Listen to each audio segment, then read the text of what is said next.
தைப்பூச நாளில் திருப்பரங்குன்றம் மலையில் தீபம் ஏற்ற ஈரோட்டில் நடைபெற்ற இந்து மகாசபை கூட்டத்தில் முடிவு. ஈரோட்டில் அகில பாரத இந்து மகாசபையின் புதிய நிர்வாகிகளுக்கான அறிமுக கூட்டம் மாநில தலைவர் பெரி செந்தில் தலைமையில் நடந்தது. இதில் திருப்பரங்குன்றத்தில் தீபம் ஏற்ற வலியுறுத்தி உயிர்த்தியாகம் செய்த பூர்ணச்சந்திரனுக்கு 2 நிமிடம் மௌன அஞ்சலி செலுத்தப்பட்டது. இதற்கு பின்னர் செய்தியாளர்களை சந்தித்த அந்த அமைப்பின் மாநில தலைவர் பெரி செந்தில் கூறியதாவது: பல்வேறு அமைப்புகள் இந்து மகாசபா பேரை பயன்படுத்தி நாங்கள் தான் இந்து மகாசபா என்று கூறிக்கொண்டு இந்து மகாசபா பேரை பயன்படுத்தி கொண்டு நடந்து வருகிறார்கள். அதை உடனடியாக அரசு கவனத்துக்கு கொண்டு சென்று அவர்கள் மீது நடவடிக்கை எடுக்கப்படும் என்பதை தெரிவித்துக் கொள்கின்றேன். நாங்கள்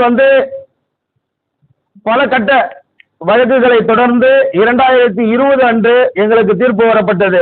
தீர்ப்பில் இந்து மகாசபாவுடைய தேசிய தலைவருக்கு எங்களுடைய தேசிய தலைவருக்கு தீர்ப்பாகப்பட்டது வந்திருக்கு.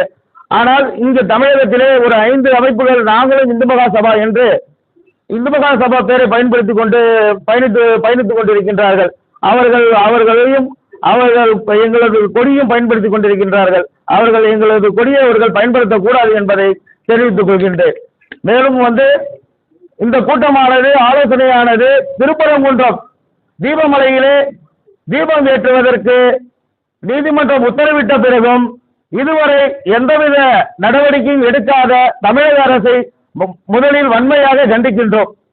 அது மட்டுமல்லாமல் வருகின்ற தைப்பூசம் அன்று அகில பாரத இந்து மகாசபா சார்பாக திருப்பரங்குன்றம் மலையிலே தீபம் ஏற்றப்படும் அனைத்து இந்து அமைப்புகளையும் ஒருங்கிணைத்து, அதுல வேற்றுமை கிடையாது. இந்து முன்னணி, பாரதிய ஜனதா, விஹெச்பி எல்லா அமைப்புகளையும் இந்து அமைப்புகளை ஒன்றிணைத்து திருப்பரங்குன்றம் மலையில் கட்டாயம் தீபம் ஏற்றுவோம். மேலும் தமிழகத்தில் நீர்நிலைகளிலே ஆக்கிரமிப்பாளர்களை அகற்றச் சொல்லி உச்சநீதிமன்றம் தீர்ப்பு நிலவில் இருக்கும் பொழுது ஆக்கிரமித்து அவர்களுடைய கட்டுப்பாட்டில் வைத்துக் கொண்டிருக்கின்றார்கள். அதை உடனடியாக தமிழக அரசு நடவடிக்கை எடுத்து அந்த ஆக்கிரமிப்பாளர்களை அகற்ற வேண்டும். ஆகையால் தமிழக அரசு இது உடனடியாக அப்புறப்படுத்த வேண்டும். நீர்நிலை வைத்துக் கொண்டிருக்கும் PWO இதை உடனடியாக தடுத்து நிறுத்த வேண்டும், அவர்களை அப்புறப்படுத்த வேண்டும்.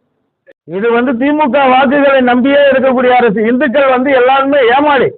இன்னைக்கு இந்துக்கள் ஏமாளி என்றதை விட இந்துக்கள் அவங்களுக்கு சொம்பு தூக்குறதுனால அதை பத்தி கண்டுக்கிறது கிடையாது. நம்ம தீபம் ஏற்றுறதுக்கு அனுமதி மறுக்கப்படுகிறது. அதனாலதான் நாங்கள் அனைவரும் இந்த அமைப்புகள் அனைவரும் ஒன்று சேர்ந்து தீபமலையில் திருப்பரங்குன்றத்தில் தீபமலையில் தீபம் கட்டாயம் ஏற்றுவோம். வருகின்ற தைப்பூசம் அன்று யார் எதிர்த்தாலும் கட்டாயம் தீபம் ஏற்றப்படும். அதுல எந்தவித மாற்று கருத்தும் கிடையாது. தீபம் ஏற்றுவதற்கான எனது உயிரையும் கொடுக்க தயாராக இருக்கும்.